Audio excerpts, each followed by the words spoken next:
तो दोस्तों, कैसे हैं आप सब। आज की हमारी कहानी है चालाक जेठानी। अगर अच्छी लगे तो चैनल को लाइक, शेयर और सब्सक्राइब करना ना भूलें। अरे हेमा बहू, आज तेरी जेठानी कनिका हमारे घर आ रही है, तो तू ऐसा कर, आज बढ़िया सा मटर पनीर बना ले और मिक्स वेज भी बना लेना। और सुन, मीठे में मूंग दाल का हलवा भी बहुत पसंद है तेरी जेठानी को। रोटी सब्जी थोड़ी ज्यादा ही बनाना, वो यहीं से टिफिन पैक करा कर ले जाएगी। कहाँ घर जाकर वो बेचारी गैस चूल्हा जलाकर खाना बनाएगी। कहती हुई माया जी बाहर हॉल में सोफे पर आकर बैठ गईं, जबकि रसोई में मटर छीलते हुए हेमा के हाथ वहीं रुक गए। हे भगवान, अच्छी कामचोर बड़ी बहू है इनकी। शाम को आ रही है तो भी घर वालों के लिए खाना बनाकर नहीं आ रही। मैं यहाँ बैठी हूँ ना टिफिन वाली, मैं बनाऊंगी उनके पति और बच्चों के लिए खाना।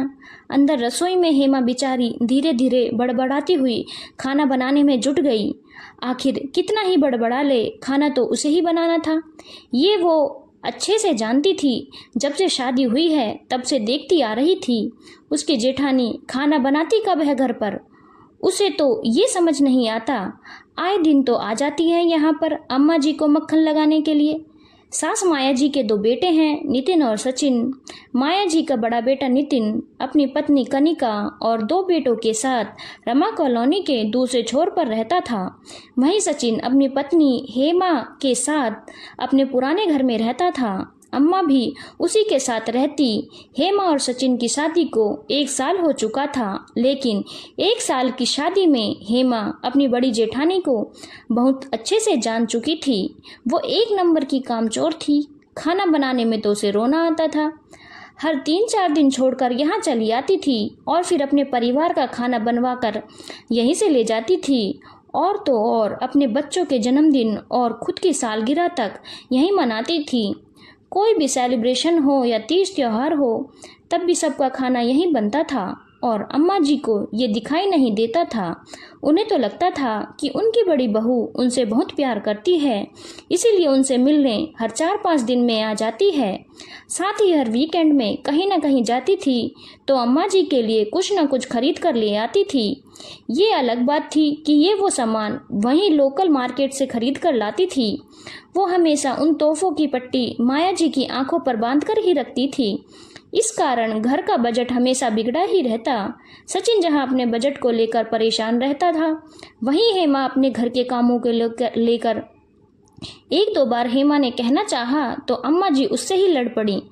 तुझे क्या पता ये तोहफे कितने महंगे आते हैं, तूने अपने बाप के घर पर देखा ही क्या है। परिवार को एक करके चलना तो तुझे आता ही नहीं है।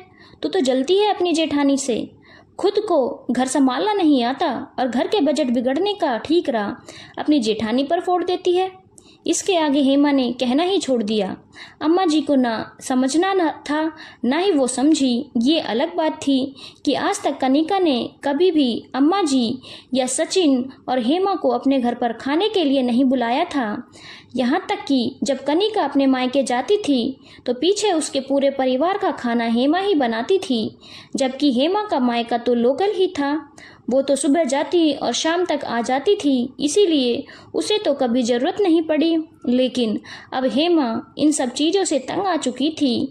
खाना बनाती बनाती अभी भी उसके दिमाग में यही बात चल रही थी कि किस तरीके से अपनी जेठानी को सबक सिखाऊं, कैसे उसके हमेशा का ये टिफ़िन वाला नाटक बंद करवाऊं और कैसे अम्मा जी की आंखों पर से जेठानी के तोहफे वाली पट्टी हटाऊं। सोचते सोचते हेमा पलटी, अचानक पीछे रखे सिलेंडर से टकरा गई और गिर गई। गिरते ही उसकी चीख निकल गई। माया जी रसोई में दौड़ी दौड़ी आई। अरे बहू, क्या हो गया। कुछ नहीं अम्मा जी, मैं सिलेंडर से टकरा कर गिर गई। देखकर नहीं चल सकती थी क्या?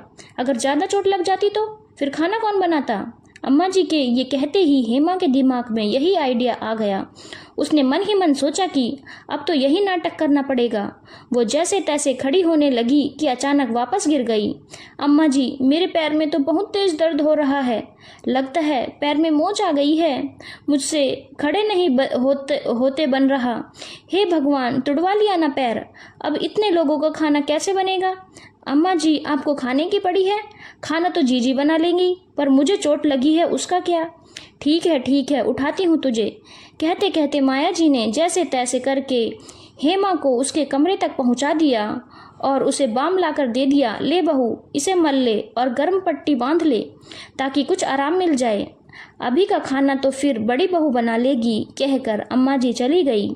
तब तक कनिका भी वहां पर आ गई। जैसे ही कनिका को पता चला कि हेमा के पैर में मोच आ गई है और वो खड़ी भी नहीं हो पा रही है, इसीलिए अब खाना उसे बनाना पड़ेगा, तो उसने कहा, अम्मा जी मैं खाना तो बना देती, पर आज तो मुझे ज़रूरी काम से जाना है।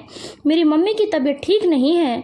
मैं तो बस आपको देखने चली आई थी, तो आज तो मैं खाना बना नहीं पाऊंगी।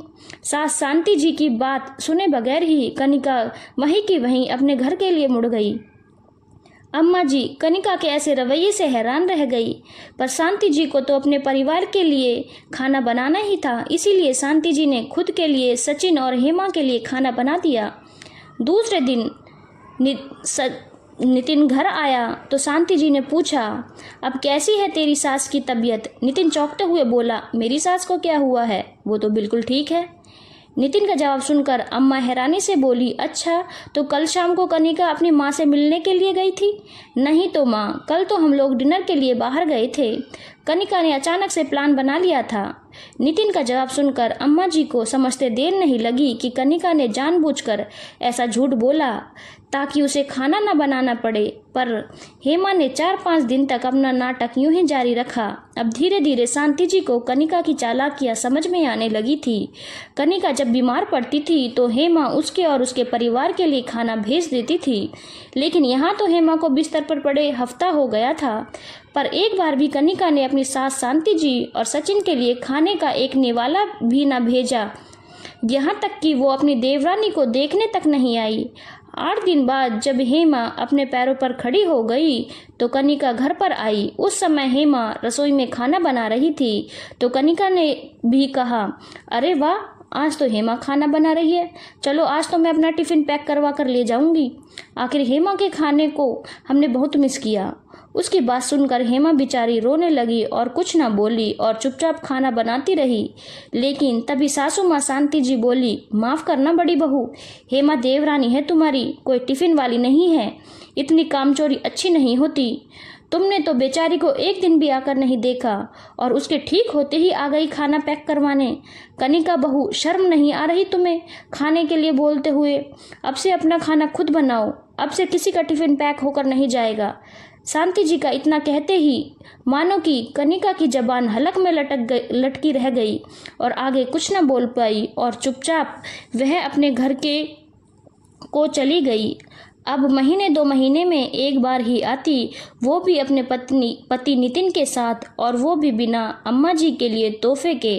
इस तरह से उसके रोज रोज के चक्कर भी बंद हो गए और हेमा को अपनी कामचोर जेठानी से छुटकारा मिल गया।